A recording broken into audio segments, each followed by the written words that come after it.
Welcome, Sarah Gailey, to I keep referring to it vaguely as like the Kismet pod slash maybe YouTube channel. We're still trying to find our home for where these things will exist, but I know that we will put these up on a YouTube channel. We're so happy to have you. Genuinely delighted. Um, so yes, thank you. I am so thrilled to be here. Thank you so much for inviting me. Before we started recording, we were already having the most delightful, horrible little chat, and I just know that we're gonna have a hoot and a holler today. Oh, I love that. Hoot and holler. Yes. So I'll start this off with a bio, just so if anybody's beaming in and don't know who you are, which I would hate if that was the case, but just in case they don't know who you are, I will introduce you with this little bio. So Sarah Gailey is a Hugo Award-winning and best-selling author of speculative fiction, short stories, and essays. They've been the finalists for the Hugo, the Nebula, the Locus Awards for multiple years running. The best-selling adult novel Magic for Liars was published by Tor Books in 2019. Their most recent novel, Just Like Home, and most recent original comic book series with Boom Studios, Know Your Station, are available now. Their shorter works and essays have been published in Mashable, the Boston Globe, Vice, Tor.com, and the Atlantic. Their work has been translated into 7 different languages and published around the world. You can find their links to their work at sarahgailey.com. Just as one more aside, they have a new book that I'm super excited about coming out in September, the 23rd, I believe, called Spread Base. So keep an eye out for that. And with that, we'll start with the first question of where we're both beaming in from. So where are you? What bright sunny places I can see are you beaming in from? I'm in beautiful Oakland, California. Uh, Um, it was not bright and sunny yesterday. We had a huge thunderstorm, and I'm in a place that I moved into recently here that's like all windows. So if we had been trying to record this 24 hours ago, I would have been inaudible. It's like howling wind and rattling glass. But today it's gorgeous for us. we traded weather. Yesterday it was nice here, and it's raining outside. So we've traded weather, but that's okay. I'm in Bloomington, Indiana, middle of the mid. Well, not really middle of the Midwest, but heart of the Midwest, where our little publication is centered. So, easy first question, I think. Following that is, so I love hearing from authors, especially in genre, about what was their first speculative thing. Often it's speculative reading, but sometimes it's like they saw a really great TV show that had aliens in it or something like that. So what's the first like the first speculative thing that got you hooked on phonics, if you will? Geez, that's such a great question. I'm gonna give a terrible answer though, which is, I mean, I really grew up immersed in speculative fiction. My mom worked at an independent bookstore and was Oh, also a huge Star Trek fan. Um, every year she would take my 2 older sisters, who are significantly older than me, down to Pasadena for the big Star Trek convention. oh, I love And that. I didn't get to go. They always said you wouldn't have fun, you would be bored. And I know that that was code for you would be so annoying because I was like very young and very bossy, and I absolutely would have ruined their good time. Um, and so, the first speculative fiction thing I can remember watching, it's got to be Star Trek. It was always on. The first speculative fiction thing I can remember pursuing doggedly was X-Files. Oh. My mom and my sisters would watch X-Files after I went to bed, and I was not allowed to watch it because they were like, it is too scary. You are too little. And I was like, I am not too little. It is not too scary. Actually, I'm brave and mature, and I should be allowed to watch it. And I campaigned for this like for months. And finally, my mom was like, all right, do you want to watch X-Files? Let's watch some X-Files. And she showed me Tombs, which for the uninitiated is the probably scariest episode of the X-Files ever made. It's about a guy who can squeeze through vents and drains and like your toilet pipes and stuff. And then his whole deal is he wants to eat your liver. And she showed me that, and I was like, this is too scary for me. And she was like, interesting, interesting, interesting. If only someone had warned you. In fairness to me, I think most episodes of X-Files are not nearly as scary as that one, but for point stands. That is hysterical. Actually, the second person to tell me that too, TJ Klune said the exact same thing that was X-Files. Really? Yeah, Oh, that yeah, makes so much sense for TJ. Yeah, that's yeah. good. TJ Klune, if I you're also listening to this, I see you. I started with Star Trek as well. My mom was a huge nerd who grew up on like TOS, and so I got Yeah. TOS and then TNG, and Picard became my favorite, and I like recorded them all to VHS so I could watch them when they weren't on. Oh, Yeah, yeah, yeah. I get oh that my love. goodness. I I watched it was a lot of TNG for me growing up. And then a couple years ago, I was like, man, I feel like I really missed like some other Star Trek because there just came a point where I was like, I don't want to watch Star Trek with y'all anymore. And I watched Deep Space Nine, and holy shit, what a show. I What know. an incredible show. Like I can't believe that got made. And I've seen it described as what if what if Star Trek was about international politics, but it all took place in the food court at the mall? And somehow it works perfectly. Oh, that's so accurate. There's a really great documentary about Deep Space Nine. I don't know if you've seen it, but the Oh, I've heard of documentary it. talks about like, especially they have like this running checklist during the documentary. They talk about all the things that like inclusivity things that were big button issues at the time that Deep Space Nine was doing, even though the network was telling them not to. Like, oh, we Yeah. had, queer representation or whatever. And it was like they would do the checklist throughout the documentary. It's hysterical. I love it. That's That's fantastic. awesome. So the next question is a little more. I don't know. I feel like everyone gets stuck on the genre idea, but as a magazine that's stuck on the genre idea, I have to ask these sort of questions. So it's how do you categorize your work? Do you think of it fitting into that speculative label? Do you prefer other ones? And if it like whatever terms you do use, what do you think that what do you think that does? What like why? Yeah. First of all, I would like to know if the sales team at my publisher sent you to ask that question because they have for years, for the entirety of my publishing career, they've been like, hey, could you please write in a category? And I've just been like, no. Um, that said, I use the word genre fiction usually to describe my work, because it is the broadest possible classification that people will accept, that makes me not too much of a pain in the ass when I'm answering.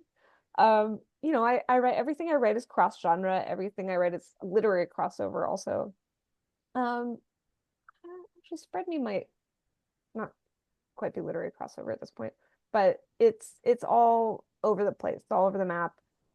When I'm explaining to civilians what I do, because if I say genre fiction, they won't know what the fuck I'm talking about. Sorry, are we a swearing podcast? Oh, go for it. Yeah, yeah, I should have sure. asked. Okay. Um, sorry, I'm on one today. Uh, when I'm talking to civilians, I'll say I write science fiction, fantasy, and horror. Um, and then they kind of go, "Oh, wow, weirdo shit." And I'm like, "Yeah, weirdo shit." And you know, the reason that I'm a little bit of a butthole about this is because genres are for marketing. Genres are not for writers, I don't think. Um, you know, not like they're forbidden to us. But when I'm writing, mm, I feel that I need to not be focused on how the Mm. book will be marketed later. Again, thank you, sales and marketing and publicity teams. I love you so much. You're so good at what you do.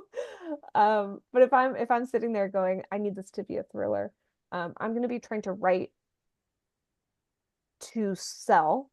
And when I do that, I create my worst work. The times when my writing and the story thrives is when I say, it is not my job to figure out how to sell this. It is the job of the incredible experts on the team of my publisher who I love and appreciate. I'm so sorry, guys. Um, it's up to them. And they always do an incredible job.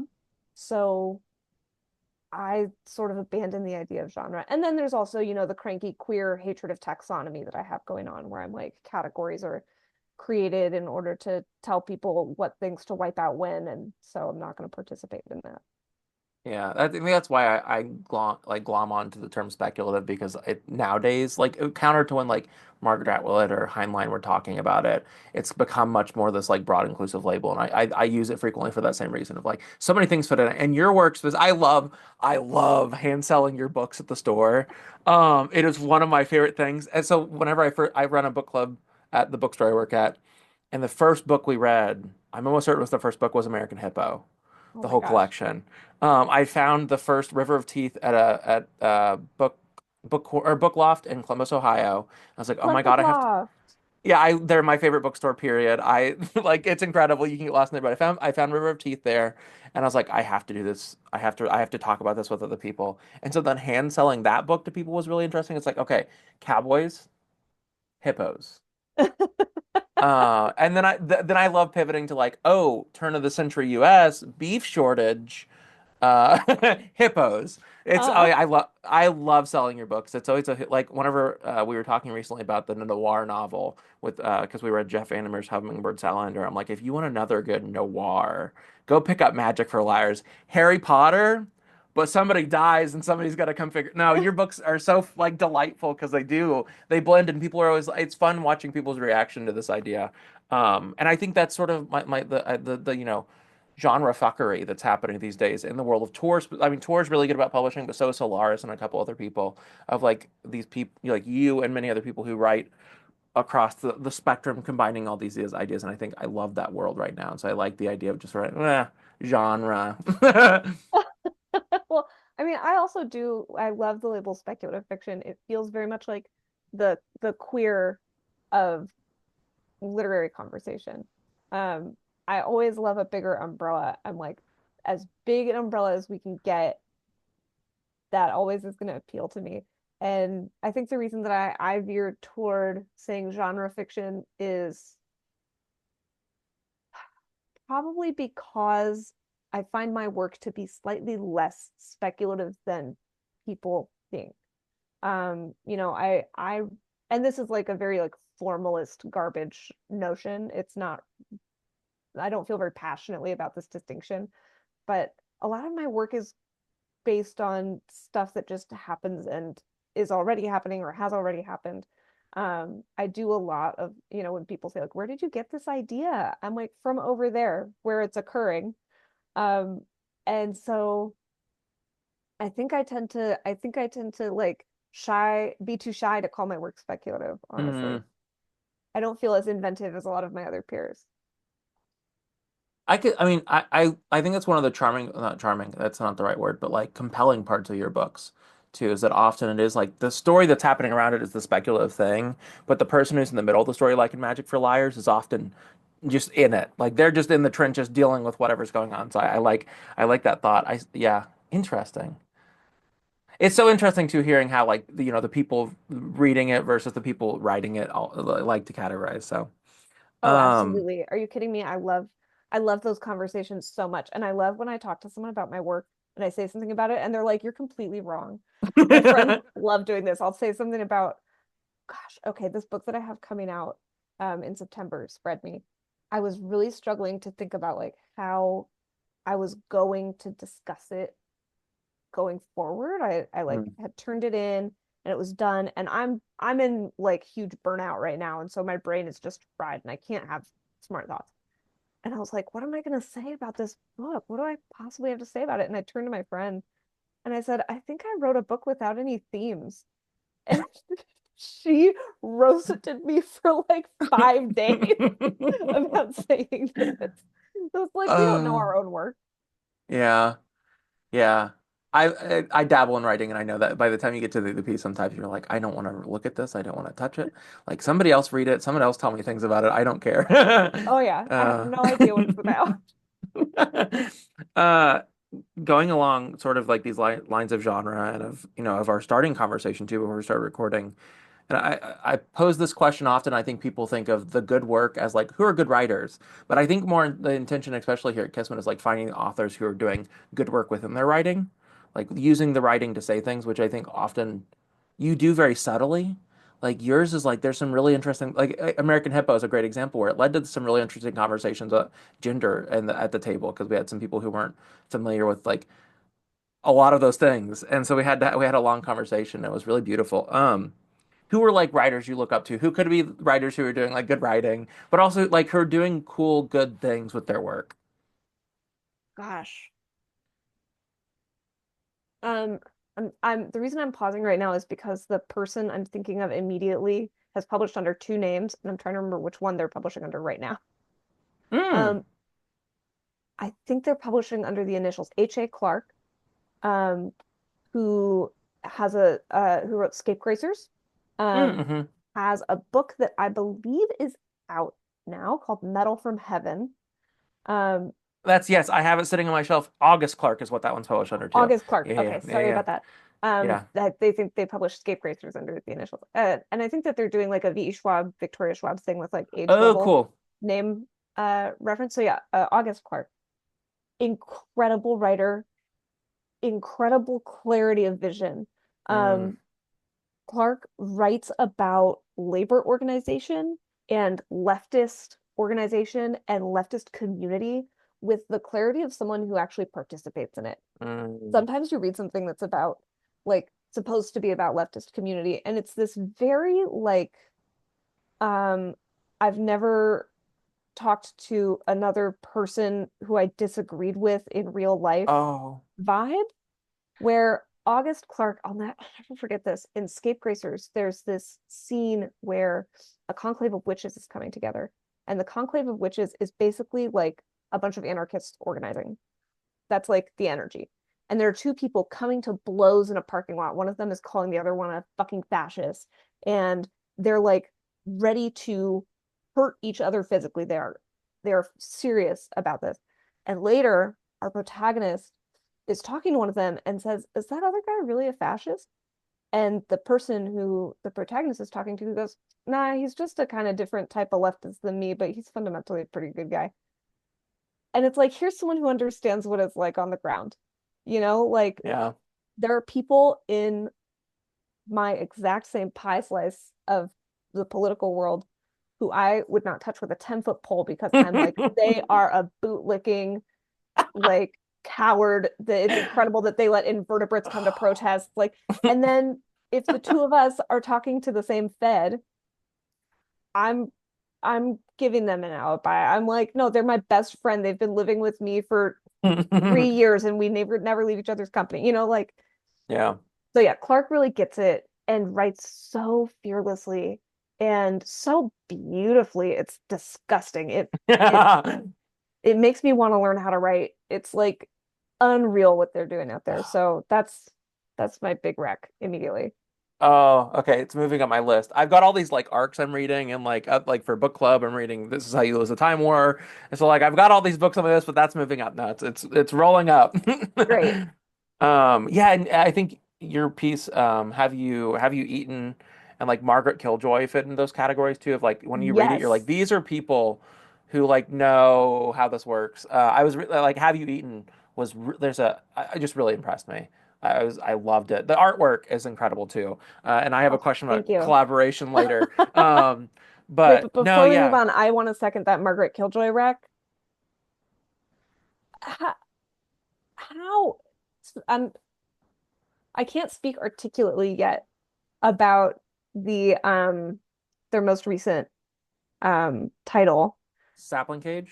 Yes, Sapling Cage. Yeah, It's again deep understanding of what actual community organization yeah, looks like and deep reckoning in that book with what it looks like for a community that is not punitive in nature to punish someone who's causing yeah, harm, immediate material harm. Like, yeah. I find that like not only that like Margaret's fiction, but Margaret's words in general are the things mhm, I've been going to the most in these past couple weeks after the mhm. election. Like the day of the election results got dropped. Margaret posted this really beautiful piece that I read and I sobbed. I read it and just cried. Yes. And so Yeah. I agree. Like it's Margaret's writing gives me so much hope, and Sapling Cage is delightful. And they've got she's got the new Daniel Kane book coming out. Which I'm really excited about. I got to meet her last year. She came to Bloomington for an event that we hosted. Oh, amazing. The English department hosted. It was incredible. So yeah, Yeah. Margaret's great. Her nonfiction is such a lifeline to me. Oh yeah, Absolutely. it's everyone should go subscribe to her Substack because like it gets me through the days. Um, going back to sort of that label of speculation or maybe like imagination in the realm of Ruha Benjamin is the right word. But how do you imagine, especially in your books and other people's books like August Clark and Margaret Killjoy, speculation and imagination to be tools for building better worlds? And Mm, how do you see yourself cobbling that into your writing? yeah. I mean, I love this question because speculation and imagination are not purely positive. I Mm, think a lot of people get quite fixated on the notion that um, in order to build a better world, we have to be imagining better futures, which is mm, absolutely true. The ability to conceive of a better, different world is the first step to creating one. I feel that there's some almost elementary school logic to that that's like, but at the same time, it seems to be kind of like PhD level math where you have to prove that one exists before you can start using it, you know? Um, yeah, to create a better world, we have to believe that it's possible for one to exist. This is part mm, of the sign off that I put at every single one of my newsletters. At the end of my newsletter is believe that the world can be better than it is now. mm. That said, speculation and imagination also are incredible tools to protect us. Um, when we say that a horror that is occurring in the world is unimaginable, I think we're admitting to a failure of conception. And I will very readily admit that there are some things happening right now that I could not have imagined, that I Yeah. would have completely failed to conceive of. We have to flex our imaginations both in order to understand what's possible for ourselves and Mm, to understand what's possible for our enemies so that we're prepared when the battle comes to our door. Um, so we're not left sitting there going, I have absolutely no idea what to do. yeah. And I think that we need to be using this tool as a tool in our arsenal in every possible way. Yeah. The only thing I can think to add to that is Ruha Benjamin's book, Imagination and Manifesto, is incredible. And if anybody wants to touch on some more of those ideas that you were just talking about, a lot of them are touched on there, as well as in like Emergent Strategy by Adrian Moore Brown. I talk about those two books way too much, um, but but it's truly like where I build the foundation of my thought these days. Of like, we have, yeah, exactly. We have to imagine what can happen as much as possible in all the avenues. I saw a video that I was watching some random YouTube channel today talking about the world of solar punk. They're talking about how too often, like we get into this idea of utopia where like it has to be perfect, and sometimes too, just building towards better and not perfect is enough. So imagining something better than what we're at now. Yeah, Oh, I had lovely. a great conversation with Cory Doctorow when his book Red Team Blues came out. We did an in conversation event, and someone asked the question that is kind of inevitable at book events these days, which is hope a form of revolution? Mm, And I went on my back pocket cranky grandpa soapbox rant about that idea. I fucking despise that idea. I think it is so toxic and poisonous and yeah, neoliberal and like I hate it. And I kind of like finished, about it. And Cory very graciously goes, I think that there is something we can learn from ants, which is that when an ant wants to go to higher ground, they don't have the ability to like look up and survey their surroundings. So what they do is they take a pole of each of their legs and find which one is highest elevation. And then they move toward that leg and then they stop and they take a pole of each of their legs and they find which one's at highest elevation now and they go toward that one. And in that way, stopping and starting and checking in on what's closest to where they want to be, they can get to high ground even without the ability to see where the high ground is located. And that has stuck with me so deeply since he mm, shared it because I think that is how we find our way to a better future. Is not by conceiving of a perfect utopia and then, installing that version of reality around ourselves, but instead yeah, by moving incrementally and constantly and relentlessly toward the best version of reality that we're currently capable of. Um, That there's a lot of problems with incrementalism, but also things get done in increments. And I yeah. think if we look at it that way, we can make real incredible change. His those Martin Hinch novels too are like deceptively. I get to interview him for Picks and Shovel. He's coming to Bloomington to the bookstore, and I get to interview him here in April. And reading through the Martin Hinch novels, I'm like, these are deceptively leftist. Like you read these, Oh yeah. and like somebody may pick them up and be like, oh, this is a cool like sci-fi like mystery thriller. No, no, no, no. Like the core of those is he's incredible. His writing is Deeply so. Oh yeah. yeah. It's giving leverage in the kind of like delivery of something entertaining and highly consumable that also is intensely political. Yeah, yeah. Oh, it's delightful. Um, an adjacent question to the one you said is inevitable, but not the question because I also dislike that one. So and we are so we're so fortunate in Bloomington to have Ross Gay here, and so I often try to think in the realm of his writing. So in a world that is feeling topsy-turvy and sort of crazy, um, and as someone who finds a lot of moments of joy in your writing, maybe not always happiness, maybe not always perfect things, but there's lots of fun. How do you find joy in the mess still?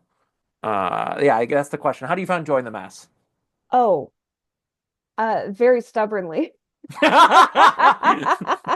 know, I have this thing that I do with everybody I possibly can, and that I share as far and wide as I can, which is that every time I'm drinking with someone, I toast. I think toasting is very important. And we always do two toasts. And the first toast is to whatever it is that we're celebrating or recognizing or grieving. And the second toast is fuck fascism.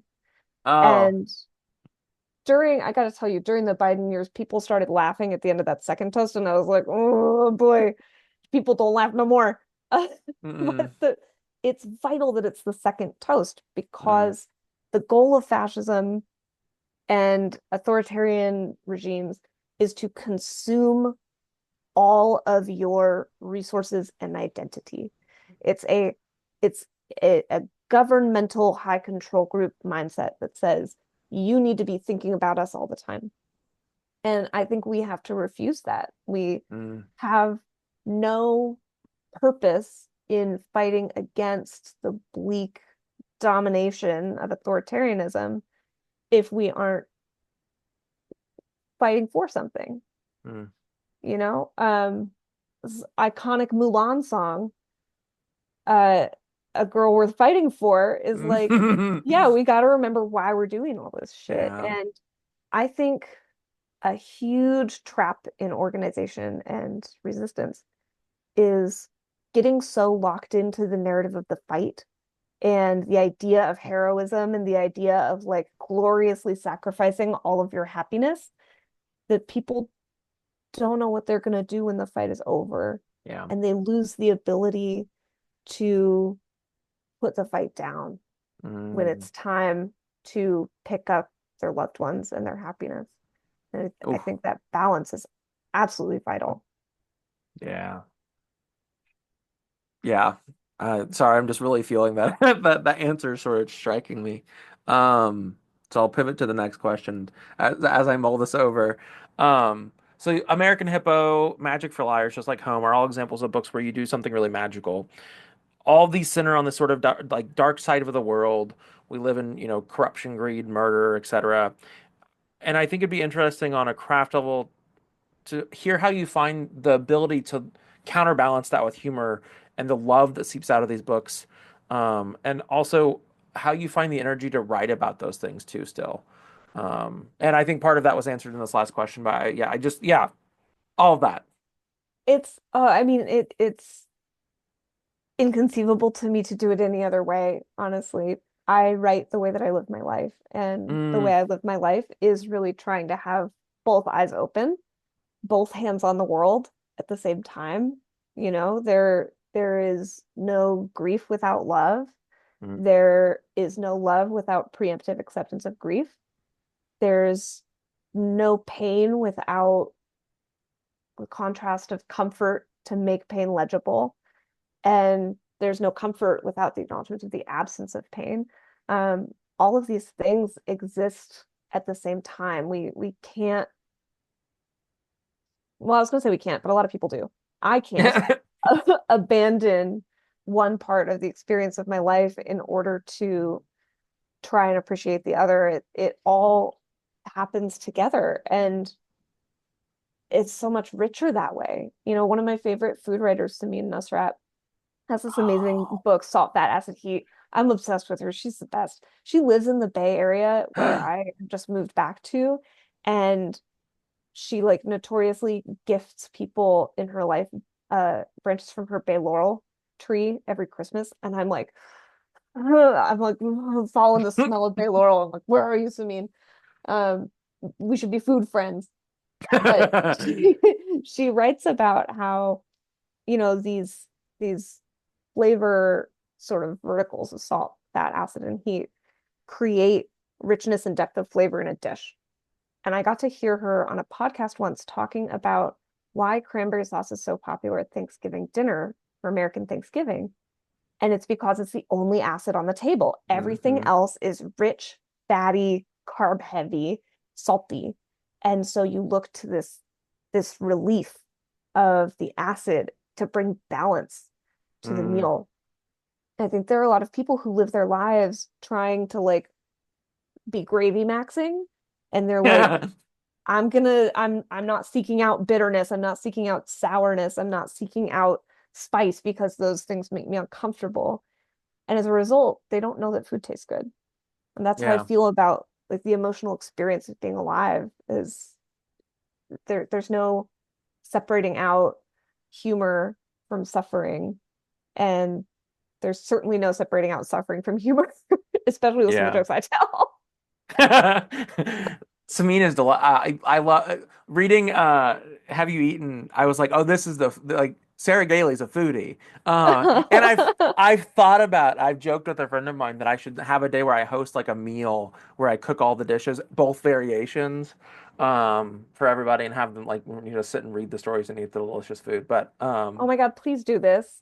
That sounds so fun. right, I and the recipe sounds so delightful too. No, I love that. I think that analogy to salt, fat, acid, heat is incredible. Because it's true. I think that the writing that I find myself glomming on towards, I'm going to use that term again because these days specifically is the writing where I can find like, Cory Doctorow's The Lost Cause, um, most of Le Guin's writing, just like Of there's course, yeah. some people like I find myself looking for writing where there is hope in the dark or there is some sort of humor or love in it because sometimes it feels like whenever we're when we're in the trenches of like the dark, it's hard to realize those small things. I had a friend who 2 years ago had a stroke, and he and his partner, they're living through the daily recovery of getting through a stroke. And they're both just so frustrated. They can't see that like he's made so much progress. When I interviewed him for he wrote a little like memoir, and I interviewed him at the bookstore, and he wasn't even to sign it like even able to sign his name. And then 6 months later, when I saw him, he was able to sign like his initials. That's And so I was amazing. right, and so I was able to see this progress, and they couldn't see it. And I had like we were sitting down for coffee at the store one day, and I was like you're doing so much better. And he's like, oh, I guess. And I was like, no. And I had like, but I think sometimes it's so hard to see the good and the bad that I love books that remind me to look for those things. Like Upright Women Wanted, like Drones to Plowshares, is like one of my favorite things you've written, and it's finding like purpose again and meaning again and the joy in life again and what you want to do again. Like that's all so important. So I love that. Well, Yeah. that one, I love that story so much, and it was so scary to write.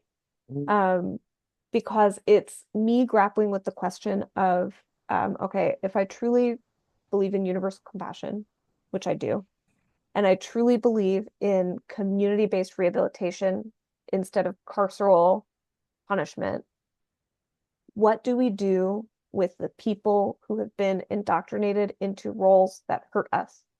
Um, I've done a huge amount of research on high control groups for a novel that I've been writing for the last 1 million years and will never come out, and it is going to break me psychologically. But as a result, I like see high control group um behaviors in a lot of institutions. Hmm. And in the United States, police are in a cult. They're in a cult that uses every tactic in the high control group book, including the one that boils down really most granular that says, hey, to be a good person, here's what you have to do. Here are the rules to follow. Just follow those rules, and then you're a good person. And if anything tries to make you not follow those rules, then you will be ostracized and probably physically punished. But just follow the rules. Hey, the rules mean that you're gonna have to do things that feel really bad to you.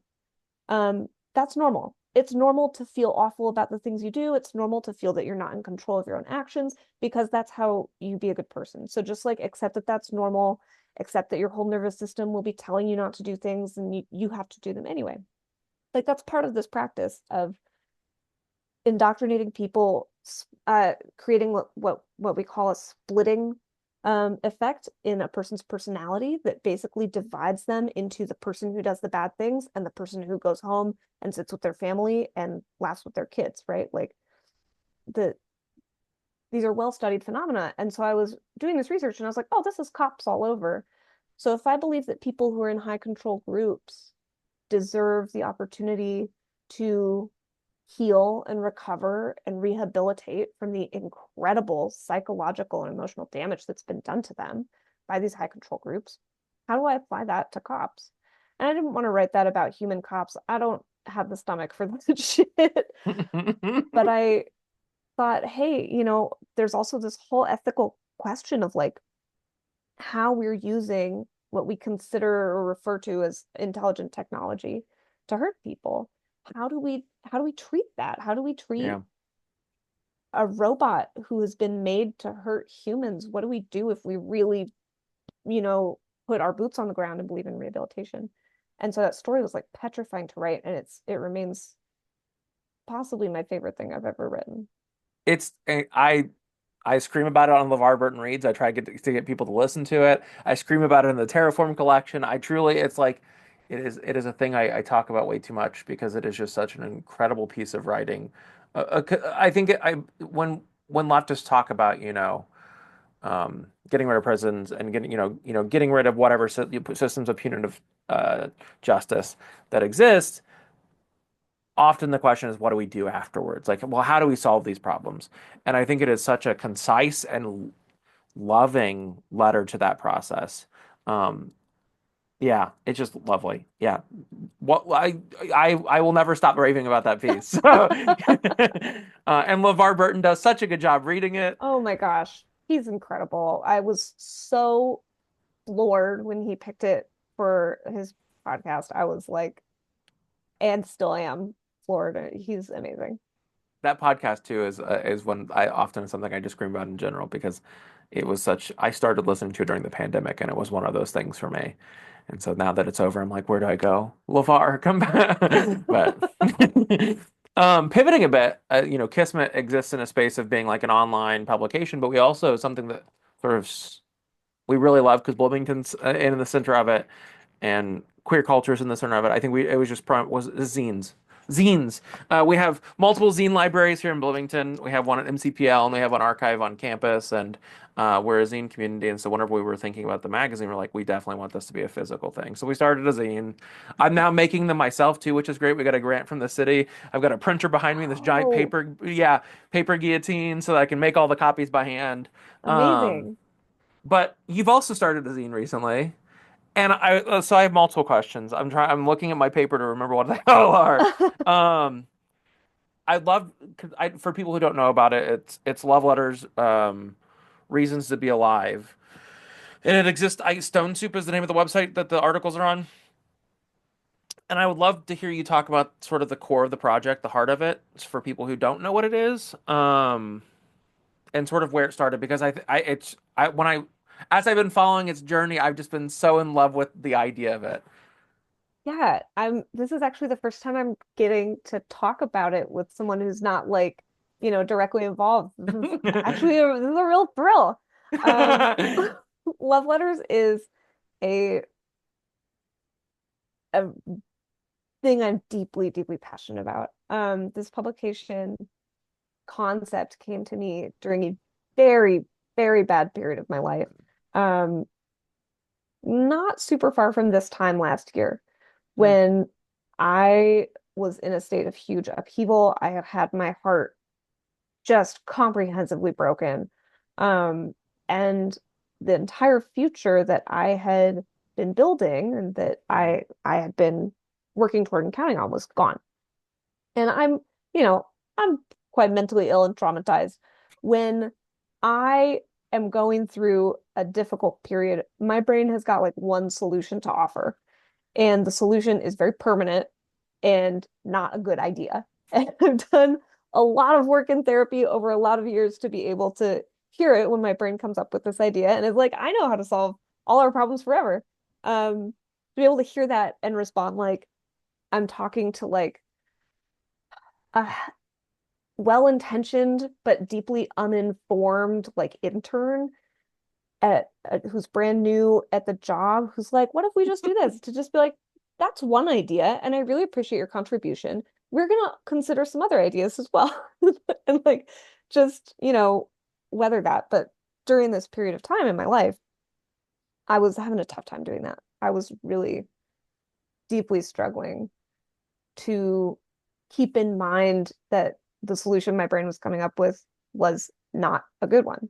And, there was a period of time where I was traveling to different friends' houses. Um, and part of the reason that I was traveling and staying with friends for like 3 months was because I didn't want to. I was like, if I'm alone, I don't know that I'm going to be able to hold the line here.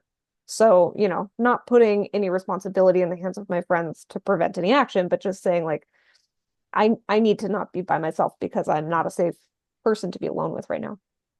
And so, it was not the best experience mentally and emotionally. And I was really just trying for a month or two to get to the other side of that feeling because no feeling is permanent, mm, that just like no suffering is permanent. There's always another side to the feeling that you're in. And I was like, I just got to get to the other side of this feeling and then I'll be okay. And there was this day when I was taking a road trip up the California coast with my best friend. We were in an RV and we stopped at a place called Hog Island, which is in Point Reyes, which is up on the peninsula above the San Francisco Bay Area. And there's a spot there where you can stop and eat oysters over the bay and watch as seabirds dive down into the water to catch their own lunch. And you can smell the bay and hear the waves. And it's beautiful. It's beautiful. It's gorgeous. My friend and I stopped here and we got like a smorgasbord of oysters and French fries and wine. And we kind of sat there like talking about all the stuff, you know, just all the stuff. She was also going through a tough time and we were going through it, buds, together. And I ate this incredible grilled oyster with kombu butter. Like melted kombu butter was swimming and it was so delicious. I eat this oyster just as a cormorant or pelican, I don't remember which, dives down into the water. And I turned to my friend and I said, I love being alive. mm, And then we both burst into tears because this was the first time in months that that sentence could have possibly left my mouth. And we kept eating a little bit and I said, I want to do that. And she was like, want to do what? You got to give me any context at all, which I always refuse to do. She loves it. It's her favorite thing. Um, and I said, I want to share stuff like this, mm, the things that make me love being alive. And I started thinking back over the months that I've been struggling and seeing these handholds that had gotten me from, you know, like moment to moment, like being in Germany and eating doner kebab with my friend who was hosting me there. First time ever eating doner kebab. And I took a bite and went, oh, that's right. I love eating. mm, And decided to start keeping a culinary journal that day. And, moments like buying this little beautiful ceramic hearth from a ceramicist and going like, I have no idea where my home's going to be, but if I have this with me, then I'll have a home with me. And carrying that from country to country as I was traveling and thinking about those things, I was like, I want to share these things with people. And then I thought, I know I'm not the only one who has things like this that keep me going, that are like individual experiences and objects that just make me feel that that thrill of being embodied. Um, Mm. and so my friend and I got back in our RV and I had a takeout container of garlic fries from um this oyster place. It was a biodegradable container. So I pulled a Sharpie out of my purse and I wrote a list of names on the lid that were my dream contributors. And as we drove to our next campsite, like I made the plan, she had the plan inflicted on her for how this would go. Um, and that's where this came from. And Mm. writing the emails to the contributors to say, hey, would you like to be part of this? Is one of the scariest things I've ever done. I'm quite shy, and reaching out to people to say, will you write something for my project is very scary. But I was like, hey, you know what? A month ago, I was ready to be dead. So what's the worst these people can do to me? What, they're gonna make me feel bad? Joke's on them. I'm a pro. Oh, And almost all of them said yes. congratulations on that. I mean, that's a win these days because I feel like the world's so busy, but taking time for something like this is just yeah. I was so excited when I saw the project get launched, and anytime I see a new zine in the world too, that just makes my heart happy. When I see that tactile physical format, I went to Quimby's in Chicago for the first time a while back. I don't know if you've been. Um, Historic queer bookstop, but they specifically specialize in zines. Oh, amazing. Um, and it was like like a kid in a candy store. Like I mean, I came home with just so many bizarre little zines. I can't even think. There was one that looked like a file, like a medical file, and it was called the sex tapes, and it was this person like had all Ooh. these contributors talk about various like experiences of the idea of sex, whether that whatever they think of when they think of that word. And it was a really bizarre little folder. And but anyways, I just love the idea of zines, and I love a zine that's like so beautiful in premise. So yeah, congratulations on getting those lovely people to help write, and congratulations on the project. Um, I can't wait to see the writings roll out over Stone Soup and into the world, and I will keep my eye open, and I hope all the various people who might check out this video. I don't know who that'll be, if I'm being honest, but Yeah. we'll check it out too. Well, we've got the first three essays live on Stone Soup right now. One came out today. And there's going to be a couple every month throughout this year. Oh, that's so exciting. That's yeah. I will share that with all of my people too that I think need a little boost throughout the year. That'll be my like, oh, someone's feeling upset. I'm gonna send them some stone soup. Um, Perfect. okay, I have one more question if you have time for it. I'm ready. So for Have You Eaten and Levelers, you've collaborated heavily with other artists to bring these projects into being. How do you find you work through the process of collaborative art? And like when so often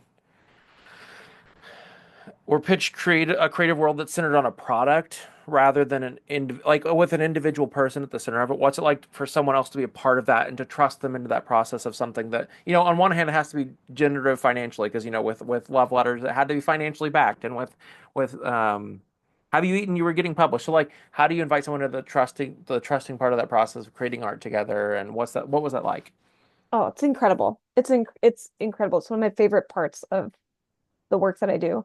I am surrounded by an embarrassment of riches when it comes to the artists who I know, who are friends of mine, who I get to work with.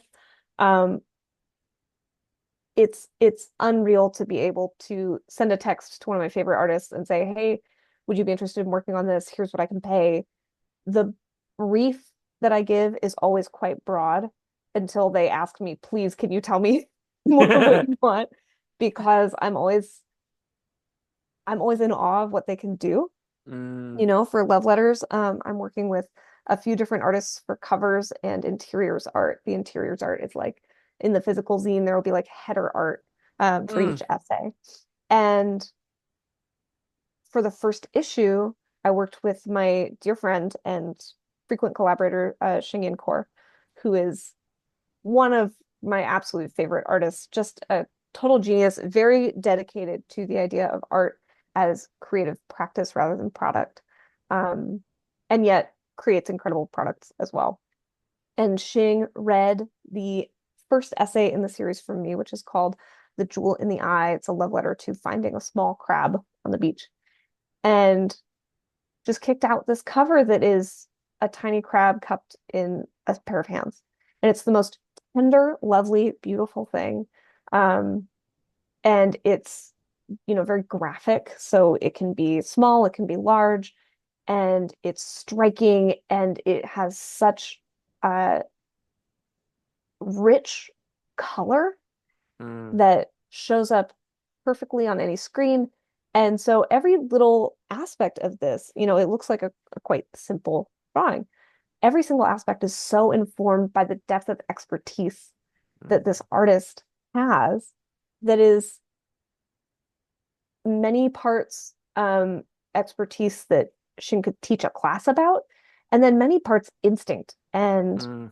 learned skills that just, you know, probably comes without a lot of thought. Shing is always telling me, don't overthink it. And I'm like, you can say that because you can do anything you want.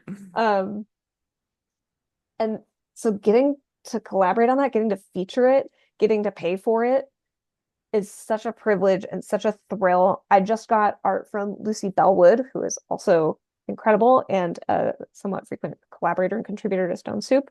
Um, Lucy Bellwood is doing our art for issue 3, and it looks nothing like the art for issue 1 at all. Liana Kangas, who is doing the art for, I believe, issue 2, um, has sent me a couple of, sketches and concepts totally visually unrelated to the other work, totally perfect for Mm. love letters. So it's like all these different perspectives. It's like getting to see love letters through the eyes of different artists. Um, is an immense privilege and joy, and it's easily the best part of my job is getting to collaborate with such amazing people. I love that. Yeah. I I think whenever Have You Eaten started rolling out on tour and I saw the artwork that went with it, I was like, "Oh my God, this is incredible. They need to do this more often." I mean, they always have some really striking art with with the short fiction they publish, but I was just like, "This one, this is it. Like they should do this always." Well, Um, and that was part of the, Have You Eaten went through a challenging publication process. A part mm, of the initial brief for Have You Eaten was the art interacts with the story. It was the recipe interacts with the story and the art interacts with the story. And you can get a perfectly great reading experience out of just the story, but there's more to be found if you keep looking. mhm. And even despite the challenges that we faced in getting this project put together and out the door, it was quite an odyssey. Um, again, Xingyan Core was the artist who I collaborated with on this, and they turned out something brilliant. Yeah, I mean, even I purchased it through Kobo so I could read it digitally as well because I read it on tour and then I was like I want to be able to reread it so I purchased it on Kobo and even on there like it's black and white which I'm like oh come on give me the color but still like having those recipe cards with like the handwritten notes on them that the characters are leaving is such a delightful part of the story and it's what a fun collaboration. I mean I just what a cool collaboration. I love that like. I love stories that feel tactile, that have some sort of like almost like physical element to them in some way that even if you like, I can't touch that, like to have this tactile feeling to them and that, yeah, so cool. Um, well, that was the end of my questions, and I just want to thank you so much. This has been such a cool conversation, and your work is incredible, and I hope people go out and seek out what you have coming up through love letters and through the new book Spread Me, and also through the Amplitudes collection, which I'm super excited about. I'm more than super excited about. I mean, you're also with Sam J. Miller and Margaret Killjoy and like some Oh killer yeah. people in that one. So I cannot wait. But I hope people go seek out your writing, and thank you again so much for joining us today. Thank you so much for having me. This has been just wonderful. Hello, Earthlings. Thank you for tuning into this broadcast. We hope you enjoyed the conversation with Sarah Gailey just as much as we did. If you haven't read any of their works, we suggest you do. Our personal recommendation would be Upright Women Wanted, a story of lesbian librarian cowgirls in a not-so-distant future. Or check out the new stuff they have coming out this year. Also, keep an eye on our website and social medias for updates about Volume 2, Issue 2, other interviews, online publications. We appreciate you all being a part of the community, and we want to make sure that you all know what things we have coming up that you can geek out about.